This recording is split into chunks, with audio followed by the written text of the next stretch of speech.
Olá, boa tarde, sejam bem-vindos. Eu agradeço a presença das intérpretes de Libras, Luana, Marilena e Adriana.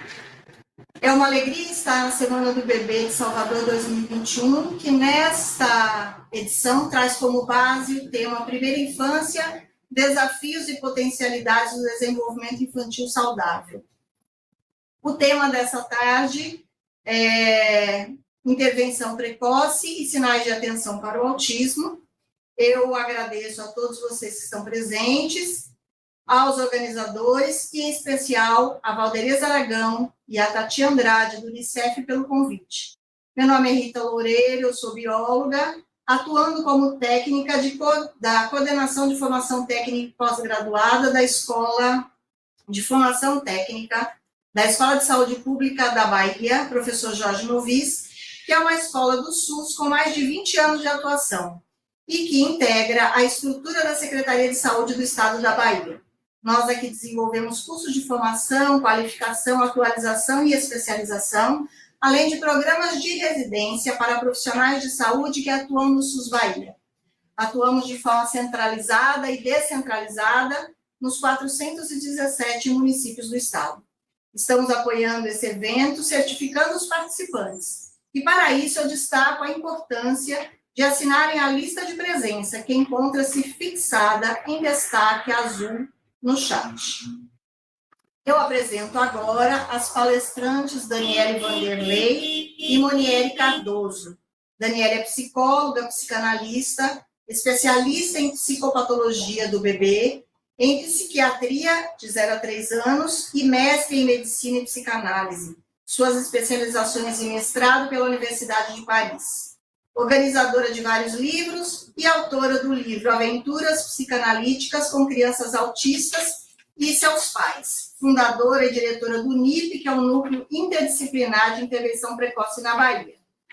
Moniere é terapeuta ocupacional com 18 anos de experiência na atenção ao bebê e sua família, com algumas especializações. Eu passo agora a palavra às palestrantes desta tarde. Boa tarde a todos. É com enorme prazer que eu estou aqui de volta, com esse trabalho em torno da transmissão desse tema. A gente começou, não é, Rita, com o curso Sinais de Identificação Precoce para o Autismo, para a Rede SUS, que foi um trabalho muito bacana, com agente de saúde, com pediatra, e foi muito bacana ter participado desse projeto. Então, a gente vai contar, na verdade, um pouquinho a história desse percurso, eu e Moniere, que trabalhamos no NIP, O NIP é um núcleo de intervenção precoce que já funciona na Bahia há muitos anos, e mais recentemente nós começamos o projeto Espaço Bebê Brincante, pensando num momento de acolhimento dos bebês e suas famílias. Naquela época, quando não estava na pandemia, então a gente juntava 2, 3 bebês com seus acompanhantes, e nesse espaço de convivência, de ludicidade, de experimentação, as crianças estavam ali colocadas livremente para experimentar os brinquedos, as interações, e as mães trocarem informações e estarem conosco.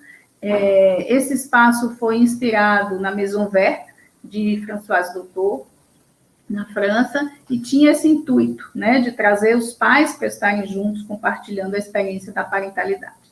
Dessa experiência do bebê brincante, a gente começou a observar muitas coisas importantes que poderiam ser ditas aos pais no dia a dia, no cuidado, no acompanhamento do desenvolvimento, às vezes dicas muito simples, coisas que podiam fazer toda uma diferença no desenvolvimento das crianças, e nós começamos a postar no Instagram do Espaço Bebê Brincante temas sobre o desenvolvimento infantil no ano de 2019.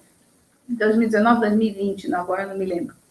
O fato é que nós montamos uma coletânea com essas postagens, que é a revista do Espaço Bebê Brincante, Sua Majestade Bebê. Ele vai postar daqui a pouco essa revista, ela está acessível tanto no Instagram quanto no site do NIP, onde vai estar aí o endereço, e foi uma revista pensada justamente para que os pais e profissionais de saúde e educação, pudessem acompanhar o desenvolvimento do bebê, como facilitar as suas aquisições e como estar mais atentos às dificuldades e situações onde a gente deve intervir. Então, se a gente entra no tema, né, da questão do autismo, por exemplo, né, então a gente vai ver muitas coisas que estão sendo faladas, mas um dos sinais que chamam mais atenção é a dificuldade do engajamento visual, né? Então, os bebês têm essa dificuldade de fixar esse olhar, né? Esse olhar, às vezes, aparece, mas de forma fugidia, não muito intensa, não permanece muito tempo, ou o bebê responde à convocação materna, porque a mãe tem o manhês convoca o bebê responde, sorri, vocaliza. Então, mesmo a criança que vai depois ter um diagnóstico de autismo, ela responde ao manhês. O manhês é uma força, né? Tem uma prosódia, uma musicalidade que convoca o bebê. Então, na criança que está em dificuldade nos aspectos da interação e da comunicação, o primeiro sinal é essa dificuldade no engajamento do olhar. Algumas crianças são mais sérias, menos expressivas, do ponto de vista das expressões faciais mesmo, o nível de imitação, das imitações precoces fica mais diminuído, e a gente tem visto muitas alterações do ponto de vista sensório-motor, não só na clínica, no espaço bebê brincante, que é um espaço mais para a clínica privada, mas a gente tem também a clínica social, porque a gente faz o curso de capacitação de profissionais, que é o PROCIP, Programa de Capacitação e Intervenção Precoce, e esses profissionais vão atender as crianças que estão em risco para o desenvolvimento. Eu faço a avaliação inicial e faço a supervisão, e esses bebês são atendidos no primeiro ano de vida, até mais ou menos 2, 3 anos, e depois encaminhados para a rede. Então, a gente tem visto muitas alterações sensório-motoras e coisas que poderão ser mais observadas e um alerta para os profissionais. Depois, Monieri vai falar um pouquinho mais de coisas que a gente observa muito e que precisam ser melhor trabalhadas, do ponto de vista da família e, enfim, da sociedade até. Então, uma criança que poderá desenvolver o autismo, e eu faço essa ressalva porque as alterações no desenvolvimento nem sempre vão levar ao autismo, mas quando existe defasagem ou dificuldade na qualidade desse desenvolvimento, ela poderá ter alguma alteração, seja de problemas de linguagem, seja de problemas sensório-motores. Então, a atenção ao desenvolvimento é algo que a gente precisa ter, independente de ficar associando se é autismo, se não é autismo, até porque o autismo ele se desenvolve no tempo e o seu diagnóstico só é concluído em torno de 2, 3 anos. Mas não significa que só as crianças que têm alerta para autismo devam ser tratadas, né? Então, quais são os sinais que podem aparecer? O bebê que tem essa dificuldade na interação e na comunicação, ele pode ser mais lento para reagir. Ele responde mais devagar, virando o rosto em direção à voz. Ele pode ter alterações em relação ao corpo, né, a organização da linha média, a se colocar sentado, né? Então, as famílias, às vezes, colocam os bebês nas posturas, porque os bebês têm uma dificuldade, eles mesmos, de estarem rolando, organizando o movimento. Então, às vezes, a virada é em bloco. Monieri vai falar um pouquinho melhor disso tudo.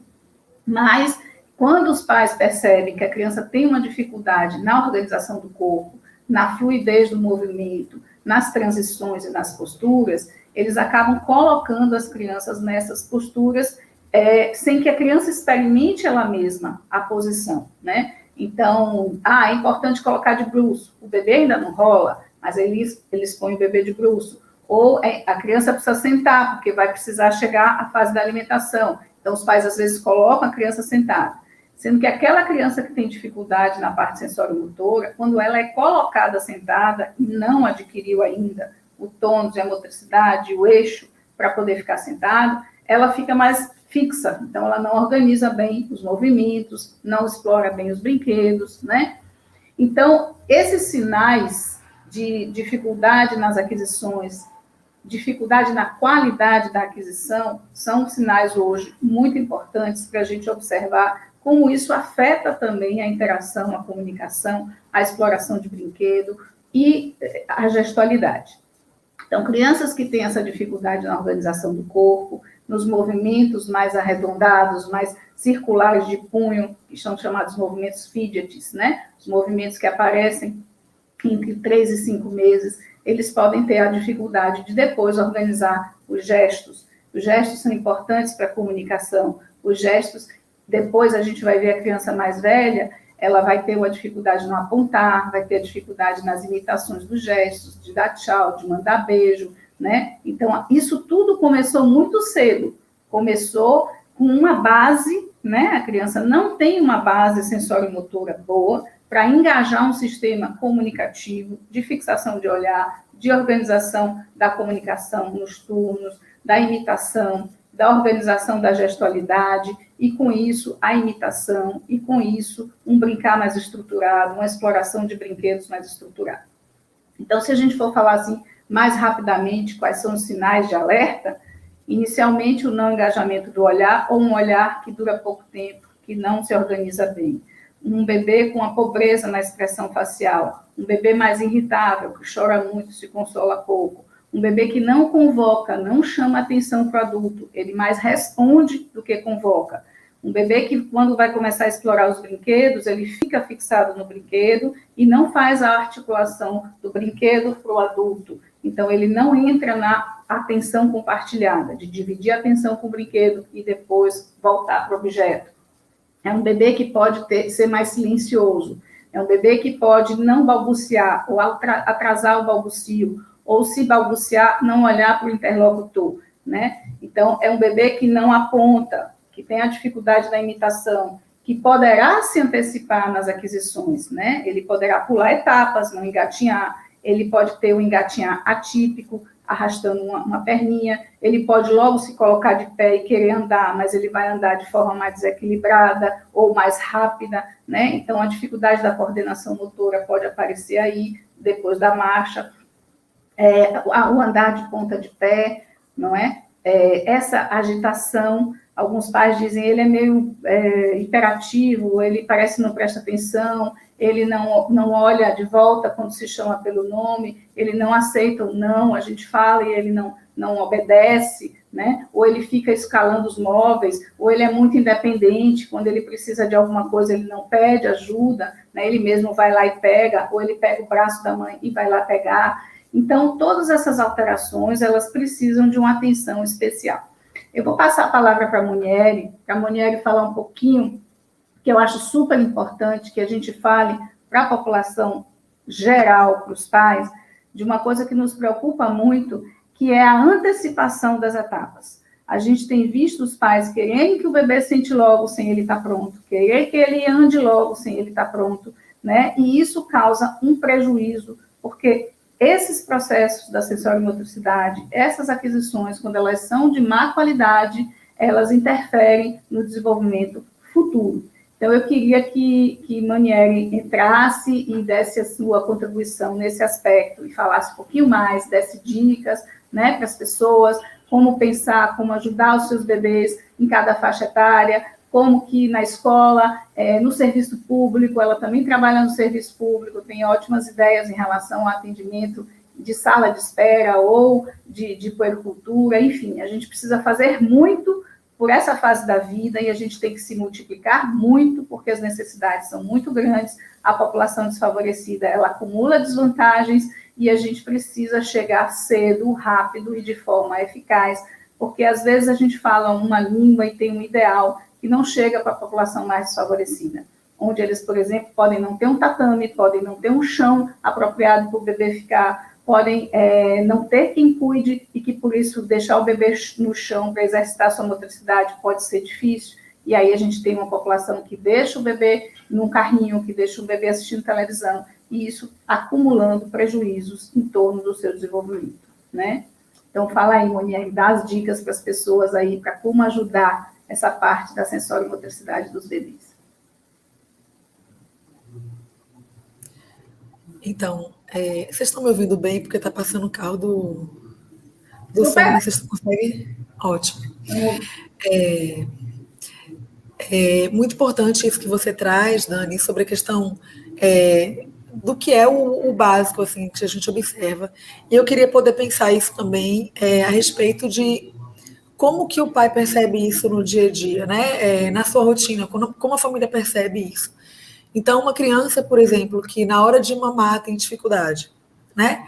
É uma criança que na hora de mamar que você pega para colocar no peito, muitas vezes está reclamando, é uma criança que não se aninha tão bem ali no peito, não está tão confortável, né?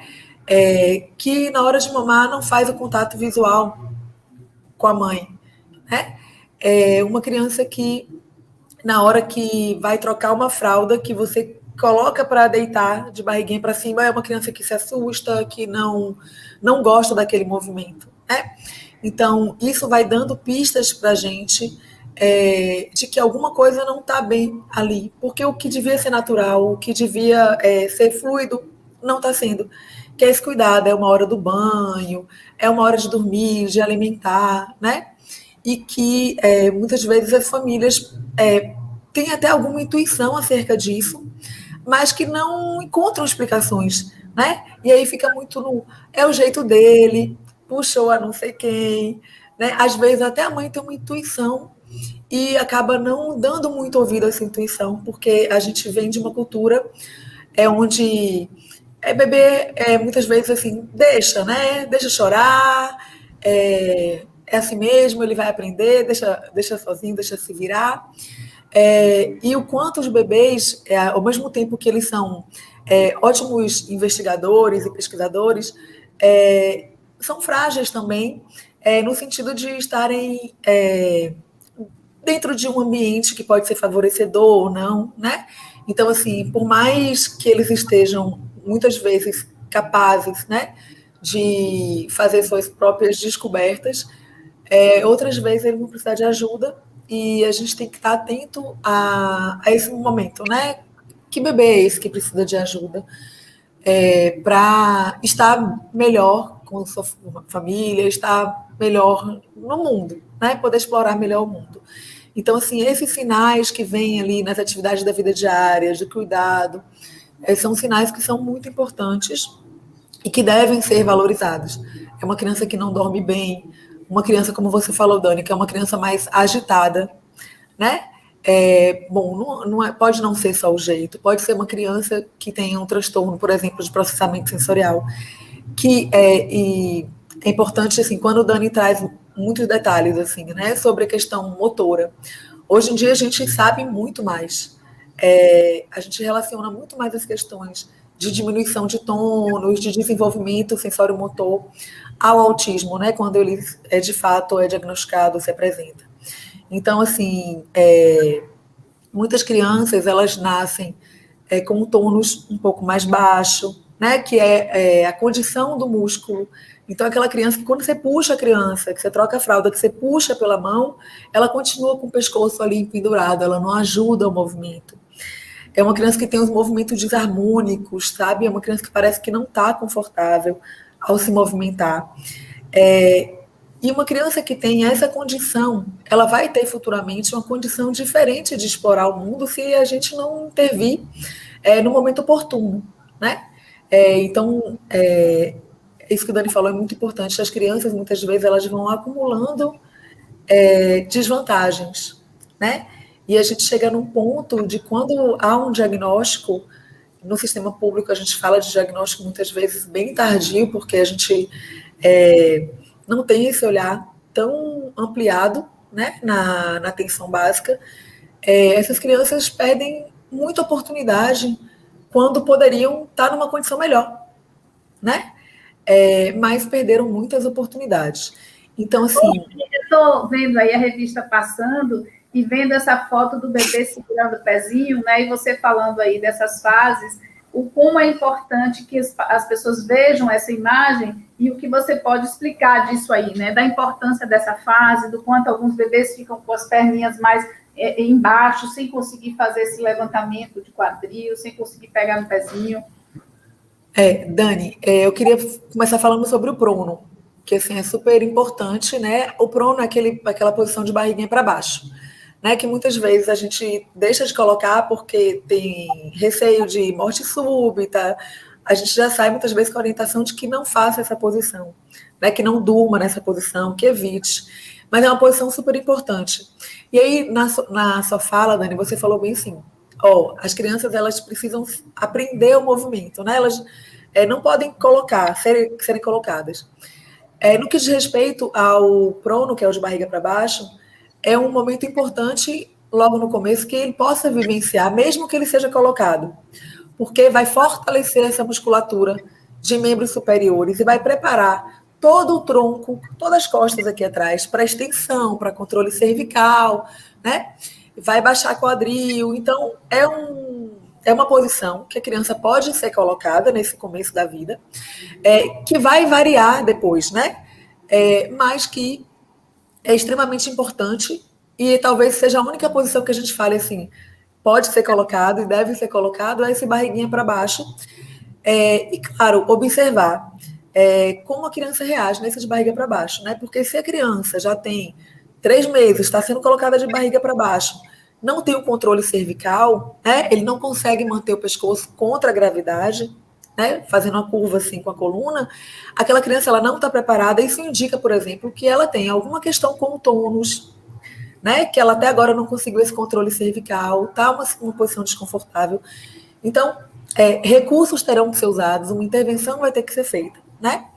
Mas, via de regra, se a gente pensa numa criança que está com desenvolvimento típico, ela pode ser colocada nessa posição para exercitar essa musculatura, né? E ir ganhando mais oportunidades de desenvolvimento. Para desenvolver ombro, mão, o acompanhamento visual, posição da cabeça contra a gravidade, né? Mas as crianças que não têm, elas de fato vão sofrer muito nessa posição. Uma outra, depois que ela adquire, né, o de barriga para baixo, que já tem o controle de pescoço, ele vai fazer o pivoteio, que é girar em torno do próprio eixo, de barriga para cima. Ele, lá para os 5, 6 meses, já começa a pegar no pé, que é essa posição que Dani está falando aí, mas antes de pegar no pé, ele já pegou no brinquedo, né, ele já trouxe a mão na linha média para pegar no brinquedo. E nas crianças que não têm o desenvolvimento típico, que a gente observa é um atraso, às vezes o braço fica muito aqui atrás, ela não consegue coordenar olho-mão em direção ao brinquedo, né? Há uma desarmonia do movimento, né? Porque os movimentos eles têm que ser o trabalho em grupo, digamos assim, né? Sinérgico das musculaturas para poder fazer com que todo esse movimento aconteça de maneira fluida. E a gente vê as crianças até interessadas muitas vezes no brinquedo, mas o corpo não consegue responder por conta de um tônus, né? Um tônus mais baixo. Uma outra questão que perpassa tudo isso que a gente fala muito hoje na questão do processamento sensorial, né? Crianças que têm problema vestibular, elas não conseguem manter a posição da cabeça, identificar a posição da cabeça, né? Então tem várias questões que vão interferindo nesse desenvolvimento. Essa postura que estava na foto de barriga para cima, pegando no pé, é extremamente importante, né? Porque vai trabalhando toda o quadril para um rolamento, a cadeia posterior da perna vai alongando para que ele depois tenha uma condição de ativação para o sentar, para o engatinhar, né? E o que a gente preconiza muito hoje é que as crianças elas adquiram por si só, e claro, quando precisam de ajuda, que tenham essa ajuda, né, essa intervenção, mas que elas possam ir conquistando por elas os marcos motores, que era uma preocupação que a gente tinha muito grande antes, né? A criança está com 5 meses, tem que estar sentada. Só que a gente vê que não adianta botar a criança sentada, porque eu vou ensinar ela a ficar sentada. Porque se a criança ela não está pronta para sentar, ela vai fazer fixação de ombro, ela não vai conseguir depois ir para o lado, ela vai adquirir um aumento de tônus aqui, que vai ficar aqui, não vai conseguir fazer mais nada, né? E é muito complicado depois que a criança vive esse tronco rígido, engessado, com medo de cair, que depois ela tem uma fluidez nas aquisições que vão vir depois. Então, compromete todo o desenvolvimento. A gente vê hoje muitos brinquedos e equipamentos que se dizem favorecedores do desenvolvimento infantil. Eu acho extremamente importante a gente falar disso, e que são equipamentos que fazem um desserviço ao desenvolvimento infantil. Então, tem equipamentos, cadeiras que são cadeiras em formas de C, que vibram, que dançam ao som, né? Mas que são posturas muito ruins para o desenvolvimento infantil, né? Porque as crianças vão aprendendo movimentos, vão tendo, exercitando grupos musculares que não deveriam estar sendo exercitados naquele momento. Tem uma cadeirinha que chama bumbo, que a criança é colocada nessa cadeirinha, né? E fica ali, com retroversão de pelvis, que é o bumbum mais para dentro, e aí o pescoço some porque o ombro sobe e a criança fica naquela posição. E vai tendo memória. Esse bumbo está sendo indicado, às vezes, para bebezinho de 3, 4 meses, quando ele não tem nenhuma condição, né? Para ele ficar sentado. Nenhuma. É completamente desorientado. Na caixa, inclusive, ele coloca uma idade superior, mas na prática o que a gente vê é essa indicação, né? Então, vai colocar o bebezinho no chão, bota no bumbo. Vai alimentar, alimenta no bumbo, né? E a postura fica horrível da coluna da criança ali dentro, né? Ela não exercita, ela é colocada e fica ali, fixa, né? Então, hoje o que a gente preconiza é que a criança possa viver o movimento, que ela possa aprender através da vivência, é isso, né? E para isso a criança precisa ter oportunidade. Um outro equipamento, os andadores, né? A gente já bateu muito sobre isso, mas na comunidade de baixa renda, a gente vê muito ainda o uso de andadores que favorecem a ponta do pé, um desequilíbrio, né? Inclusive do reconhecimento do corpo, né? Inteiro ali, contra a gravidade, em pé, né? E é usado com crianças muito novas também, para que as mães possam ficar um pouco mais livres, assim, para fazer as demandas, porque são muitas as demandas, né? De cuidado. Então, muitas vezes, a criança é colocada ali como uma estratégia e desfavorece o desenvolvimento infantil. A gente vê muito comumente esse equívoco, né, de vamos colocar sentado, né, para garantir o sentar, de pé, e é importante dizer que a criança ela só... Na clínica, né, assim, crianças, às vezes, com autismo sindrômico até, que andaram muito cedo, então, sem nenhuma qualidade, nem nas etapas anteriores do sentar, do engatinhar, quanto mais do andar. Então, é muito importante a gente ter isso em mente, que a precocidade não sinaliza nenhuma qualidade, nenhum interesse, caso a criança não esteja pronta e realmente com um movimento de muito boa qualidade, né, Mônica? E é um pensamento que é muito na contramão do que a gente vê hoje, né? É engraçado que as famílias falam assim, mas ele já está lá com 8 meses, já está querendo ficar de pé, e acham que isso é super positivo, quando, na verdade, isso para a gente traz uma preocupação muito grande, né? Inclusive, porque até uma coisa que você fala muito, né, Dani? Quando essa criança, enquanto ela não está andando, a gente consegue ter mais essa criança com a gente, um controle, né, do espaço ali, do contato. Quando essa criança ela começa a andar, é muito mais fácil a gente perder ela, né? Isso é muito importante porque as crianças que têm dificuldade na interação e na comunicação, elas têm essa dificuldade de fixação, elas têm dificuldade de organizar a imitação, e se elas estão rapidamente, já estão no objeto, já estão no espaço, e livres e soltas, como elas não se referenciam no outro, diante do não, diante de um perigo, elas mesmo tendo uma motricidade ruim, mesmo caindo, mesmo sofrendo, passando por riscos, às vezes tem crianças que não têm noção de profundidade, tem crianças que descem, se jogam, né, de escada, de cama, desce de cabeça para baixo, em vez de virar e descer de bundinha. Então, apesar de elas se lançarem no espaço, elas estão, além de desprotegidas, porque estão sem a referência do outro, o adulto se vê mais distante, menos implicado, menos na interação. Então, a gente tem menos oportunidade de brincar, de engajar, de imitar, todos os processos de interação que precisam estar ali mais organizados e que, pelo fato da criança estar com dificuldade, a criança não aproveita, não se beneficia dessa questão.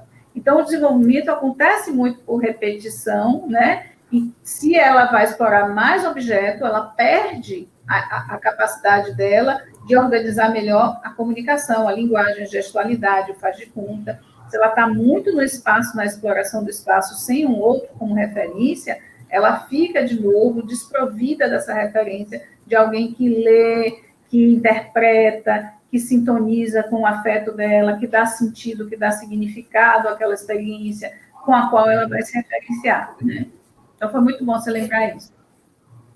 E é importante lembrar que isso é para qualquer criança, né, Dani, que não necessariamente apenas para a criança que vai depois ter um diagnóstico. Isso é importante para tudo isso, eu acho que a gente está tratando aqui, é importante para o desenvolvimento infantil, né? Um olhar ampliado para o desenvolvimento infantil. Então, a gente vê também crianças que ficam se balançando muito, né? No colo da família, que a família estimula pular no colo.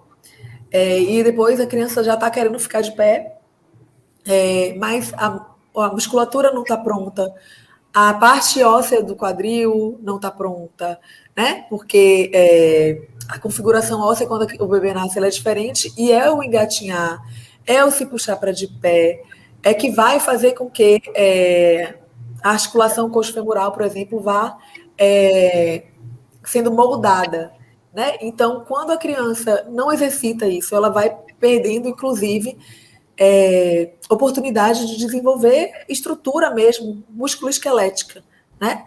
E depois aí assume uma postura que é uma postura que não é adequada.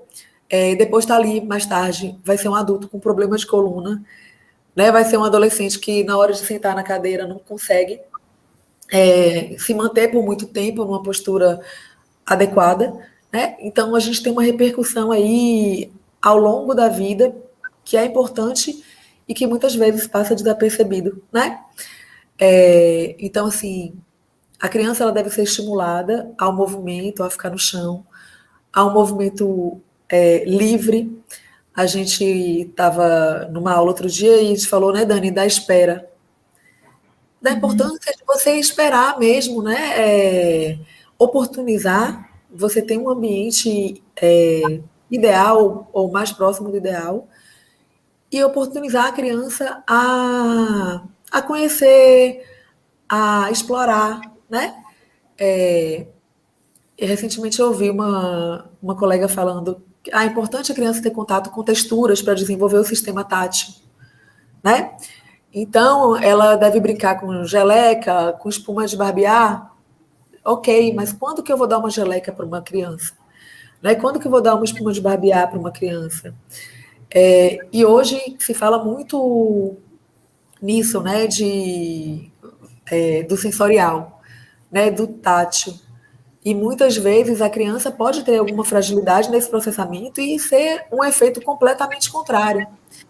E a minha orientação sempre às famílias é partir de elementos da natureza, né? Então, assim, por que eu vou colocar um bebê de 8 meses para ter contato com espuma, a não ser que seja uma situação de avaliação, eu quero promover alguma coisa diferente ali, uma textura inusitada, mas se a família pode ali levar numa grama, numa areia, na areia da praia molhada, areia seca, tem diversas outras informações sensoriais no próprio ambiente que eu não preciso trazer um fator externo que pode muitas vezes ser agressivo, aversivo para a criança, né? Então, eu acho que o ponto-chave é a gente poder ter essa espera, essa observação sobre o que a criança está explorando, o que ela quer ver, o que chama a atenção, é um som, o que ali que está captando aquela criança, para que a gente possa pensar, inclusive, em que a gente vai investir em termos de estímulo, né? Isso que você está falando é importante, porque o que a gente vê é que as pessoas têm se preparado para ter um bebê, né? Hoje em dia, um bebê, ele chega mais tarde na vida de uma família, a família tem noção, quer estudar, quer ler, quer ver na internet, quer clicar, quer ver o que favorece. Então, as famílias, independente do seu nível social, todas elas estão muito mais envolvidas em saber o que pode ajudar um bebê. Mas a questão não são os objetos em si que vão ajudar um bebê, né? Não é um número grande de brinquedos, não é aquele programa que ensina formas e números, não é aquela experiência que é preciso fazer assim o assado, sem se dar conta do que o bebê está transmitindo. Porque um bebê, ele tem uma linguagem que é não verbal. Então, você precisa, para se conectar com o bebê, observar justamente para onde ele olha, a carinha que ele faz, né? Se aquela experiência é prazerosa ou desprazerosa, dá tempo a ele a processar, a poder demandar, a poder buscar também com o seu corpo a resolução de certos problemas, certos impasses. Então, o Daniel Stern, que é um teórico, ele falou muito da sintonia afetiva. E a sintonia afetiva é um conceito muito importante e que a gente trabalha muito na clínica quando a gente está com os pais e com os bebês, que é que o bebê, quando está na sessão, a gente precisa fazer com que ele seja o alvo maior da cena, né? Ele não é um objeto de manipulação, o seu corpo não é um objeto só de experimentação do outro para com ele. Ele é alguém que está ali e que está se expressando. E que a gente precisa estar com todos os sentidos abertos, conectados, para perceber, né? E dar sentido, e falar, e permitir a ele se conectar com a experiência, e fazer dessa experiência uma experiência significativa, e, sobretudo, prazerosa, porque é através do prazer que a criança representa a experiência positivamente. É isso que organiza o desenvolvimento. Eu me lembro do neurologista que falou essa frase que eu nunca esqueci, né? E isso é muito importante para os terapeutas que estão trabalhando com bebês com dificuldades, que às vezes têm que estar fazendo manobras, exercícios, estimulações que são dolorosas ou difíceis, né? Então, como é que você pode se aproximar do bebê e fazer com que ele se interesse pelo objeto, que ele supere a sua dificuldade, que ele encontre força, resistência e vontade de ser um pouco ajudado, mas não tanto, porque sob o estresse não há desenvolvimento, né? Então, a gente não pode ficar pensando que um bebê é um objeto de manipulação do adulto e que ele vai fazer com o bebê o que ele acha que deve fazer, porque não é assim que funciona, né? Ele é um ser de relação, ele é um ser onde ele se coloca, ele precisa ser entendido, lido nas suas mensagens, para que haja verdadeira comunicação, né? Então, não sei se tem algumas perguntas aí, Rita, para a gente poder continuar esse bate-papo com questões e tornar a coisa também mais comunicativa, mais interativa com o público. Será que tem alguma pergunta? Ou as pessoas querem se posicionar a partir de agora? Seria interessante, né? Porque a gente tem muito interesse em ajudar e chegar mais perto da população que não tem assistência. Então, a gente vive num Brasil imenso, a gente tem regiões muito diferentes, com condições muito difíceis, às vezes sem acesso a tratamento, sem profissionais que são especializados. Então, o intuito dessa revista, que é gratuita, é online, você pode passar pelo WhatsApp, você pode baixar pelo site que está sendo colocado ali, pelo Instagram. A gente tem um canal do Bebê Brincante, que tem várias lives, várias aulas, debates e temas que podem aprofundar para o profissional de saúde e de educação. Então, hoje em dia, a gente, com a pandemia, se tornou muito mais democrático, né? As transmissões, as informações são muito mais fáceis de serem transmitidas. A gente espera que realmente todo profissional que trabalhe com primeira infância trabalhe na perspectiva do cuidado, da reflexão, da atenção, da interdisciplina, porque não se pode trabalhar com o bebê, uma físio organiza o músculo, a fono organiza a oralidade, sem conceber que esse bebê está ali numa família, que a família está ali presente, o que ela sente, o que ela pensa, quais são os seus interesses, como ela quer transmitir os valores ao seu filho, como ela se sente em relação àquela criança, como ela estimula, como ela reage diante das questões da criança. Tudo isso tem que ser incluído, e por isso que a gente aposta sempre na interdisciplina. A gente do NIP tem essa formação integrada, né? Todos os profissionais compartilham Então, os saberes, nas reuniões semanais, nos cursos de formação, em todas as nossas atividades, os aspectos psíquicos, a constituição psíquica atravessa todo o processo do desenvolvimento. Inclusive, eu quero indicar um instrumento, o IRD, que é um instrumento que a gente participou na elaboração, e é um instrumento que já faz 20 anos, que foi usado justamente para ser útil aos pediatras e profissionais de saúde, como indicador clínico de referência para o desenvolvimento no 0 a 18 meses. É um indicador brasileiro, validado, muito usado em pesquisa. No canal do Espaço Bebê Brincante tem uma aula que eu gravei só sobre os indicadores, uma aula que está completamente, assim, identificado todo o projeto, todo o processo, os indicadores todos. Então, isso está disponível. É um material também que está acessível pela internet, né? O pessoal do IRD, que eu faço parte, é muito disponível para que os profissionais possam se capacitar e tenham referências em relação a isso. Tem o PREO, que é um instrumento que foi pensado por Marie Christine Lasnik em relação à identificação precoce de autismo, e ela tem 2 indicadores, né? Esses indicadores que é o bebê quando ele não se faz olhar, né? Ou seja, quando ninguém está olhando para ele e ele não chama a atenção de ninguém, ele fica na dele, é um elemento que chama atenção, que alerta, né? Porque o bebê que vai bem, ele quer chamar atenção sobre ele quer convocar o outro, ele não quer só responder, ele quer iniciar a interação, ele quer ser ativo, ele quer atenção para ele. Então, esse é um indicador, o bebê se fazer olhar na ausência de qualquer solicitação, e o bebê que se oferece seu corpo para o gozo do outro, né? Oferece a mãozinha, oferece o pé, oferece a barriguinha, faz gracinhas, né? Então, esses indicadores todos, tanto do PREO quanto do IRD, que são instrumentos brasileiros, eles são importantes.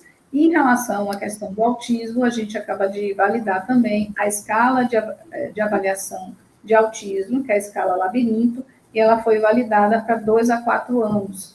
Existem cursos de formação e capacitação também no site do Labirinto, também no canal do YouTube tem apresentações sobre a escala Labirinto, e nesse momento foi validado 2 a 4, mas ainda vai ter a escala de 5 a 7 e depois de 8 verbal e depois de 8 não verbal, que está em processo de validação. Então, vamos ver se tem perguntas para a gente poder ir terminando daqui a pouco, não é? Daniele Monieri, muito importante essa colocação que vocês fizeram, né, do estímulo, de oportunizar a criança a explorar, e que não precisa ser brinquedos, que não precisam ser uma diversidade muito grande, você utilizar esses recursos da própria natureza, para que ele pise numa areia, e assim, fundamental que tanto os profissionais da saúde, quanto as creches, né, os familiares, tenham essas informações desses sinais importantes de serem observados, sinais de atenção, de como é que a criança reage, né, a essas situações. Eu vou passar para vocês aqui os comentários que foram feitos no chat. A doutora Andrade. Só vou lembrar que na revista, então, falar um pouquinho da revista, ela foi pensada para falar dessa interdisciplina, então, todos os aspectos do desenvolvimento, linguagem, sensório e motricidade, o pensamento, a cognição, os aspectos emocionais em cada etapa, e em cada etapa tem os sinais de alerta. A criança que apresenta isso deve consultar o pediatra, deve consultar um especialista. Então, em cada etapa tem dicas, orientações e alerta. O que é maravilhoso. A sua revista está sendo muito elogiada no chat. Inclusive, nós temos algumas perguntas se ela vai estar disponível. É fundamental mesmo que as pessoas acessem esse material, leiam, se interajam, né? Conheçam o conteúdo dela. Uma outra coisa que você falou, Daniela, sobre a questão da linguagem não verbal do bebê, né? Como é interessante estar atento a isso. A doutora Tatiana Andrade colocou aqui como é importante que as famílias e os profissionais que atendem bebês conheçam esses sinais. É realmente fundamental. Nós temos também a Solange, essas experiências que vocês estão trocando são de imensurável valor. Muito bem planejadas as apresentações. Palestrantes de altíssimo nível. Parabéns aos organizadores e palestrantes.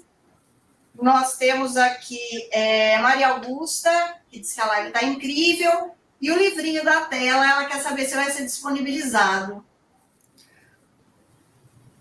Então, o livrinho da tela, que é essa revista, ela está facilmente acessível.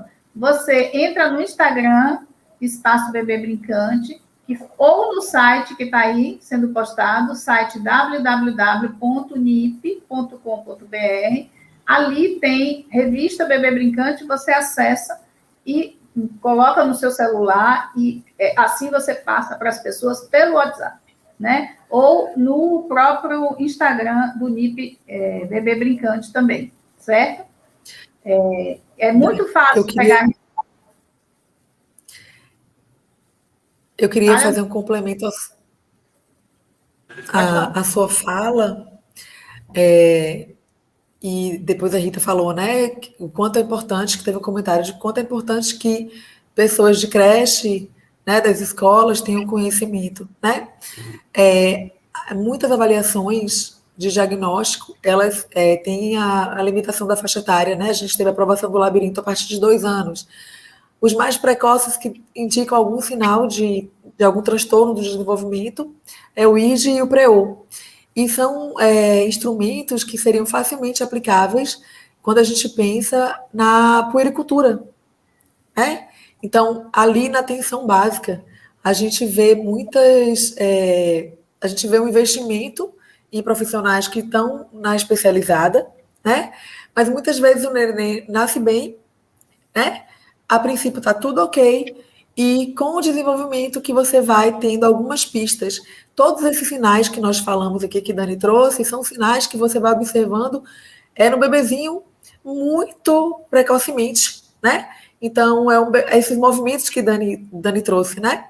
São movimentos que se mostram desarmônicos muito cedo. Então, o bebê com 2, 3 meses, a questão da amamentação, né? Da dificuldade na amamentação, do contato visual, você vai percebendo muito precocemente, e pode indicar tanto o diagnóstico do autismo quanto outros diagnósticos, né? Mas esse olhar para que essas pequenas coisas sejam investigadas, valorizadas, que seja dada a oportunidade de intervir, é extremamente importante. E seria muito interessante que se pudesse chegar a mais profissionais mesmo da atenção básica, né? Onde grupos com famílias, a minha experiência na atenção básica, eu trabalho no NASF, que é o Núcleo de Apoio à Saúde da Família, do subúrbio do NASF Vista Alegre. A nossa experiência lá com um grupo de gestantes, por exemplo, quando a gente tem várias falas, né, vários profissionais falam, desde a nutrição, durante a gestação, a nutrição do bebê depois, a gente fala de direitos, né, da gestante, exercício durante a gestação. Então, é uma equipe multiprofissional que tem várias contribuições nesse sentido. E quando eu venho com a minha fala sobre o desenvolvimento do bebê, quando vem a psicóloga que fala sobre a mudança na dinâmica familiar com a chegada de um bebê, e a gente tem mulheres interessadas nisso, a gente tem gestantes que vão acompanhadas de seu marido, a gente já chegou a fazer grupo de gestante que as gestantes estavam paridas e a gente providenciava um espaço do bebê e a gestante levava o bebezinho ali, eu já dava uma olhada, né? Então, o quanto é importante que precocemente mesmo, né? Que a gente não espere chegar mais tarde. Claro, hoje, antigamente, quando eu estava me formando, precoce era 2 anos. Poxa, que precocidade, falar em diagnóstico de autismo aos 2 anos, porque era um diagnóstico que vinha mais tardiamente mesmo, né? E agora o que a gente está chamando de precoce é aquele bebezinho com 4, 5 meses, né? Que já tem... Mas é uma... Não diagnóstico. A atenção à alteração do desenvolvimento, né? Isso. Porque eu acho que uma coisa que é muito importante é essa noção do neurodesenvolvimento. O desenvolvimento ele vai se dando e as aquisições elas vão preparando o terreno para as próximas. E quando você tem uma dificuldade na base, você pode comprometer em efeito cascata as aquisições que vêm depois. Então, a gente não fala de diagnóstico de autismo num bebê, a gente fala de sinais de alerta, sinais de risco para a evolução autística, mas eu tenho, inclusive, me incomodado um pouco, e eu vou dizer por quê, esse furor em relação ao diagnóstico de autismo, porque, e aí eu quero fazer o meu protesto, porque às vezes a gente pode estar levando uma população a aumentar muito o número de diagnósticos.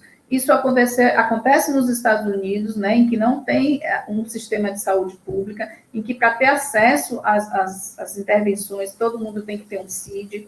Nos Estados Unidos, enquanto o número de diagnóstico de autismo subiu de forma exponencial, o de déficit cognitivo baixou.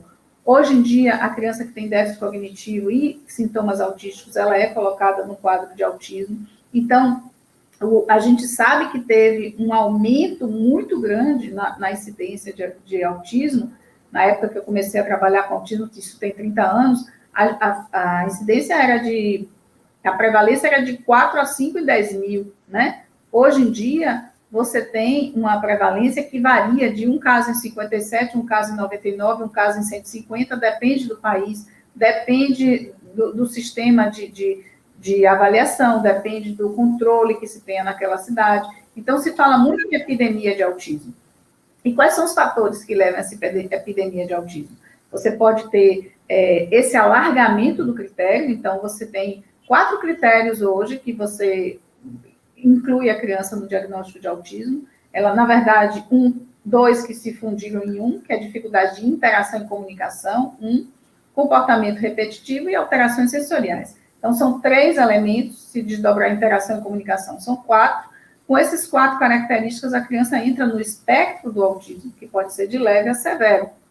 Então, o leve tendo menos necessidade de suporte, uma linguagem, uma cognição mais evoluída, né? E o severo com muito mais necessidade de suporte.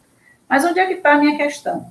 A gente que atende a população desfavorecida através do projeto da Clínica Social do INIP, a gente tem esse problema. A criança tem sinais de dificuldades no desenvolvimento, que a gente não quer de jeito nenhum antecipar para a família, nem para ninguém que ali tem uma situação de autismo se desenvolvendo, até porque o autismo se desenvolve, como eu já disse, no tempo, e só depois é que você tem o diagnóstico. Não dá para também ficar esperando se desenvolver, né? A gente tem que intervir cedo diante de qualquer sinal, mas não é só a criança que tem risco de autismo que precisa de assistência. E às vezes o neurologista precisa colocar na ficha risco de autismo ou diagnóstico de autismo muito cedo, o que causa um grande impacto na família, uma grande preocupação, e às vezes uma corrida para tratamentos muito intensivos, às vezes comportamentais, repetitivos, enquanto desconsidera, às vezes, até as necessidades da sensoromotricidade, da equipe interdisciplinar, enfim, do cuidado com a família. Então, essa corrida para o diagnóstico precoce não é uma boa corrida. O importante é identificação precoce de sinais de dificuldade do neurodesenvolvimento. Então, independente do resultado, independente do que possa vir a criança a se estabelecer enquanto sujeito, enquanto seu desenvolvimento estando alterado ou não, ela precisa de assistência a cada momento da vida que ela tiver uma alteração, em que as suas aquisições não estiverem bem organizadas e de boa qualidade. Então, para isso, todas as crianças precisam de assistência, não é? Então, o alcance da revista é que os profissionais leiam, mas que também na consulta pediátrica identifiquem a fase da criança, as necessidades emocionais, identifiquem se tem um pai ou uma mãe com depressão ou com questões aí psiquiátricas, que possa escutar mais a família, que possa encaminhar para a rede, nos outros profissionais especializados quando necessário, mas que também possam transmitir o conteúdo dessa revista. A ideia é que os profissionais leiam, saibam utilizar o que está escrito ali, que é disponibilizar uma literatura especializada para qualquer profissional da primeira infância e que transmitam aos pais a revista e o conteúdo da revista, porque a gente sabe que precisa falar de forma mais simples para conseguir chegar aos pais, principalmente de bebês muito pequenos, que estão às vezes muito angustiados, né? E que tem muita informação. A gente sabe que o pediatra não tem tempo para fazer uma escuta de muita longa duração, ele tem que estar vendo nariz, ouvido e garganta, e isso ele precisa fazer mesmo. Mas, enfim, desafios, né? E com esses desafios, acho que a revista faz uma contribuição, uma pequena contribuição. As lives, as aulas, o NIP tem muito material também, artigo, que está acessível a muita gente. Então, aproveitem e é esse o nosso recado. Muito obrigada. Monier, acho que vai dar aí, e Rita, as últimas palavras. Eu já dou meu tchauzinho por aqui. Nós já estamos quase finalizando, o nosso tempo está encerrando. O Antônio Barbosa colocou aqui porque está aumentando os casos de autismo, ele fez essa pergunta. E Simone Bernardi, era isso que você falou que ela ia falar, que nem todo sinal de risco psíquico se trata de autismo. Exatamente. Exatamente. Então, é isso. Nós já vamos encerrando por aqui. Eu gostaria de abrir espaço, o Daniele já se despediu, para que Monieri se colocasse. A especialização de Monieri é Certificação Internacional em Integração Sensorial de AIRES, DIR for Time, Denver Avançado e o Bobat. E eu gostaria de passar a palavra rapidamente para você, para que a gente possa encerrar. Agradecer a participação no evento, né? Eu acho que nossa equipe se sente privilegiada de poder estar aqui, poder dar o nosso recado, o nosso olhar para o desenvolvimento, né? Porque a gente, inclusive, quanto ao tema da palestra, né? A gente gosta muito de falar do desenvolvimento, né? Então, assim, porque quando qualquer sinal aparece, a gente está atento para intervir. Então, é tudo isso que a Dani falou, é um contexto familiar, são, às vezes, pequenos ajustes que a gente vai fazendo e que a gente provoca modificações, né? A gente acaba auxiliando nesse processo de desenvolvimento. Eu acho que o desejo de toda a equipe é que cada vez mais a população, né, tivesse disponibilizado um serviço desse tipo, né?